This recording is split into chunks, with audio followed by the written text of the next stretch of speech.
Gida, a kake irga shinkafa. Ina irga muku ne saboda kar wata mata ce na cuce ta ko kuma ban kamanta adalci ba. Kana ta ba mu kalami.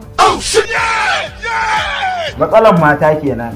Duk inda ka kai da so kake ka kamanta musu gaskiya ba za su yi wannan tunanin ba. Yasa fa nake irga muku shinkafan nan. Hakan ma ke tunanin ki ma kananu nake zubo miki kenan. Na gida da tambaye ka lokacin da ina budurwa. Kake duwa guri na shirya ba irin kalamin wanda baka faya mun ba. Amma yanzu za mu kai aure. Shiru nake ji. In ban da ke so kuwa ce kin taba ganin inda ɗan siyasa ya ci zaɓe da yawon kamfen?